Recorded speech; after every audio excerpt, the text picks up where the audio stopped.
মুখ্যমন্ত্ৰীৰ বক্তব্যই ভাঙিলে মনোবল কাজিৰঙাৰ অস্থায়ী বনৰক্ষীৰ মাজত অসন্তুষ্টি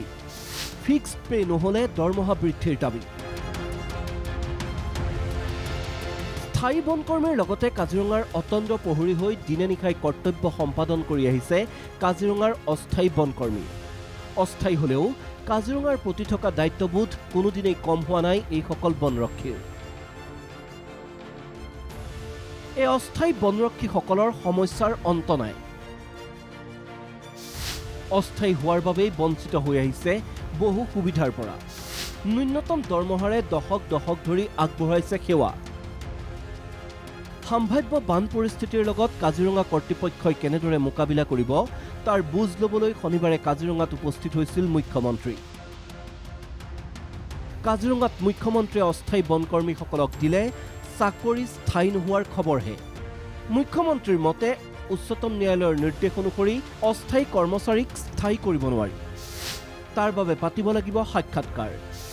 কাৰো চাকৰি আমি খাব খোজা নাই 60 বছৰলৈ চাকৰি কৰি থাকিব পাৰিব অস্থায়ী বনকৰ্মীসকলে সুপ্ৰিম কোৰ্টৰ নিৰ্দেশ আছে যে কোনো অস্থায়ী কৰ্মীক স্থায়ীকৰণ কৰিব নোৱাৰে তাৰ কাৰণে ইণ্টাৰভিউ হ'ব লাগিব সেইকাৰণে সুপ্ৰিম কোৰ্টৰ বিৰুদ্ধেতো অসমৰ মুখ্যমন্ত্ৰী যাব নোৱাৰে কিন্তু কাৰো চাকৰি আমি খাব খোজা নাই 60 বছৰলৈকেও চাকৰি কৰক কিন্তু অস্থায়ী কৰ্মচাৰীক ৰেগুলাৰাইজেশ্যন কৰাৰ পাৱাৰটো কেবিনেট আৰু মুখ্যমন্ত্ৰীৰ পৰা সুপ্ৰিম কোৰ্টে কাটি লৈ গৈছে উমা দেৱী ভাৰ্চেছ গভৰ্ণমেণ্ট অফ ইণ্ডিয়া এই ভাৰ্ডিক্টৰ জৰিয়তে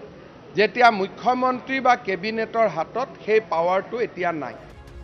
মুখ্যমন্ত্ৰীৰ এই ঘোষণাৰ পিছতে দেওবাৰে বনমন্ত্ৰীক সাক্ষাৎ কৰে অস্থায়ী বনকৰ্মীসকলে সমস্যা সমাধানৰ আশ্বাস দিছে বনমন্ত্ৰী চন্দ্ৰমোহন পাটোৱাৰীয়ে অৱশ্যে আশ্বাস দিলেও আশ্বস্ত নহয় অস্থায়ী বনকৰ্মীসকল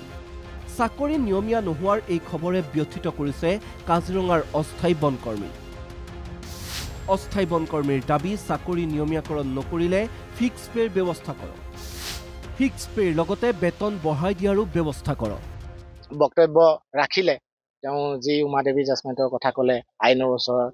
এই গোচৰাধীন হৈ আছে বুলি কৈছে হয় আমি বুজি পাইছো ৰেগুলাৰেশ্যন কৰাত হয়তো বিসংগতি আহিব পাৰে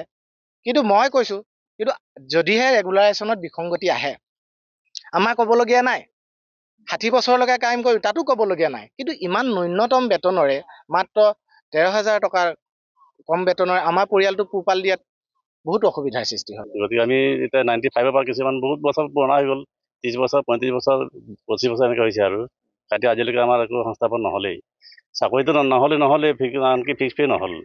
আৰু তাৰ উপৰিও কিন্তু আমাক যদি বেতনটো বঢ়াই দিয়ে তথাপি আমাৰ ঘৰখন চলিব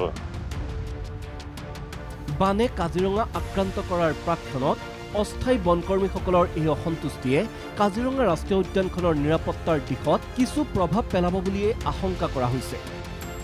অৱশ্যে কাজিৰঙাৰ নিৰাপত্তাৰ বাবে 600 জোৱানসহ 3টা অতিৰিক্ত কামাণ্ডো নিয়োগ কৰিব বুলি ইতিমধ্যে ঘোষণা কৰিছে মুখ্যমন্ত্ৰীয়ে কাজিৰঙাৰ পৰা কিষণ চেত্ৰী NKTV+